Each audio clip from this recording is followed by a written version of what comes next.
Hi you guys, my name is Steven, and on behalf of Maddie and Carl, I'd like to welcome you back to my calibration channel. Maddie. Today I want to talk about Carl. a huge gap that exists in the way measurement science is applied within the pharma industry. Come on, good. To move this forward, let's all pretend we work for Joe's Pharmaceuticals.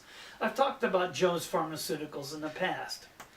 Now, Joe may send out hundreds of devices every month for outside calibration. For example, it's quite typical for a pharma to send out all their pipettes to a lab that specializes in pipette calibration. Another example is the masses that are used to calibrate scales and balances anywhere in the industry. Now, here's an example of a class 1 mass that could well be sent out to a laboratory for calibration. The requirements for the resolution of this mass are so tight that I can't even touch it with my fingers. I have to use rubber gloves. That's because if I touch this with my bare hands, I might transfer sweat or oil or dirt onto the mass and cause it to be biased and throw off its accuracy. Now, when this device comes back from a calibration, it's accompanied by a certification. Here's what they might look like. It, of course, tells us who did the work. It tells us the estimate of the mass when they received it. This preserves the traceability of this standard, which is really important. Next, they tell us what did it weigh when they shipped it back to us. Both of these measurements are accompanied by a statement of the uncertainty that they associate with those measurements. Now, when this certification document arrives back at Joe's Pharma along with the mass itself, he's really only got two fundamental choices of what to do with that cert and the information on it. He can either use it or he can ignore it. And really, from a cost-benefit analysis, if he's going to ignore it, here's what he should really do with the doc. He should shred it. After all, if he's not going to use the information, why throw good money after bad by paying for hardware and personnel to watch over a document that he cares nothing about? Now, QA and QC people would say, we would never do that with a certification document. But it's not because anybody is using the information. It's because they're afraid they're going to be asked for the information on it 3 years from now and they're not going to have it. Now let's consider where this mass is being used. It could be in a variety of operations in the QC lab. It could be used down on the production floor to validate the quality of and weight of raw materials going into a batch, or even the weight of the final product at the end of the production process when it's about to be packaged and sold to the public. Those are both really important kinds of measurements. Now, if the QC lab manager or the production manager had any interest in the uncertainty of his measurements and his operation, he could perform an analysis that would end up looking something like this. This is just my representation of what it would look like if the QC lab manager or the production manager assessed all of the uncertainty elements in his operation.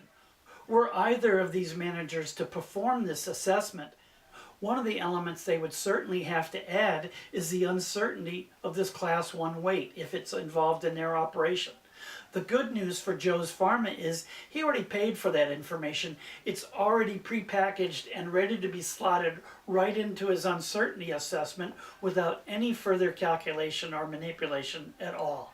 Now, it's not the only uncertainty element, but it's one he already paid for and he might as well get some value from. So what I'm saying is the assessment of the measurement processes in either of these areas would add throughput and value to Joe's operation. There's only two counter arguments that can be made.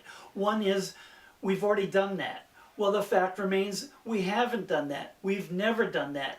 And the chances of it happening by accident are practically zero. It would take quite a bit of effort and it would take an investment for that to happen. Hasn't happened yet.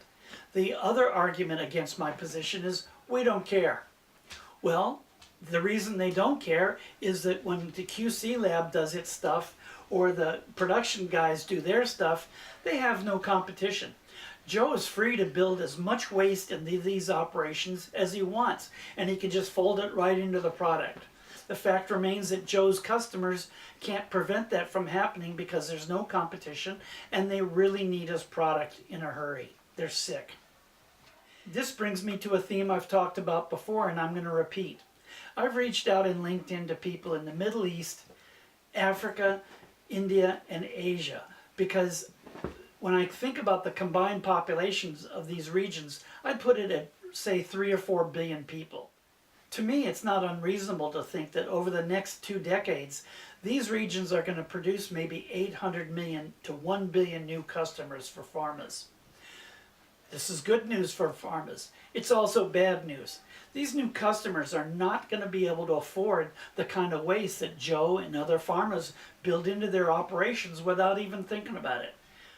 More to the point, these regions have people that are smart enough to come up with some alternatives to the way Joe does business right now that might be extremely disruptive to Joe and his colleagues.